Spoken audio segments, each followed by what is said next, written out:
করি বর্ণনা। স্বামী স্ত্রীর ভিতরে কিন্তু কান্তা কান্তর সম্পর্ক, ভুলবেন না, স্বামী স্ত্রীর ভিতরে কান্তা কান্তর সম্পর্ক।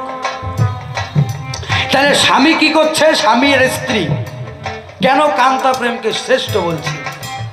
স্বামী স্ত্রী, স্ত্রী যখন কাজে গেছে, স্বামী কিন্তু এই স্বামী যখন কাজে গেছে, স্ত্রী তার জন্য ভাবছে, ওই যে মুনি ঋষিদের শান্ত ভাব, তার জন্য ভাবছেন না? ভাবছে।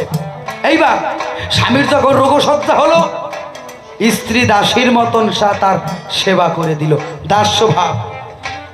কোনো একদিন রবিবারে বসে শোনেন, নারী নরে, অফিস ছুটি করে স্বামী বাড়ি আছে, দুজন খাওয়া দাওয়ার পরে বসে খাটের উপরে বলছে, শোনো আজকে দুজন আমরা খেলবো, তুমি বল নাও। বল নিয়ে স্বামী স্ত্রীর দিক ছুড়ে দেয়, স্ত্রী স্বামীর দিক ছুড়ে দেয়, কত ভাবে মাখামাখি, কি হয় না?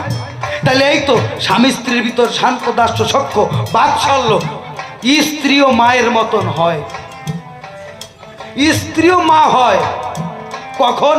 স্বামী যদি ঠিক মতন সময় স্নান না করে, ঠিক মতন সময় আহার গ্রহণ না করে, স্ত্রী ধমক দিয়ে বলে না, কি গো এত বেলা হয়ে গেল, কি কয় না? কয় তো, এখনো স্নান করবা না, খাবা না।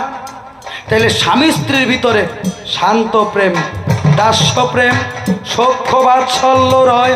আরো একটা জানি উত্তম প্রেম তার ভিতরে পাওয়া যায়, যেখানে তুমি আমার আমি তোমার কোনো কিছু আর বাকি থাকে না দিতে, সব কিছু একটা মেয়ে তার স্বামীর পদে দান করে দেয়। কত বড় খারাপ কথা! এই রাধা কৃষ্ণের প্রেমের সাথে বর্তমান যুবক যুবতীদের হ্যালো প্রেমের সাথে তুলনা করে।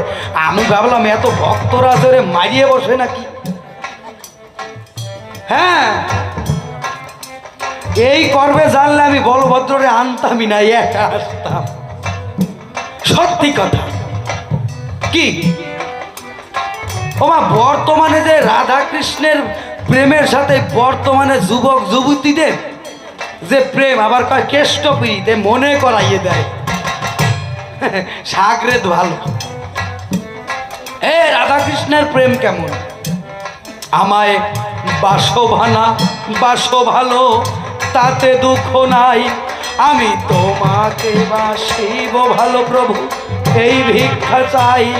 ওই যে কৃষ্ণ সুখে সুখী ছিল, জানি রাধা রানী আজি বসে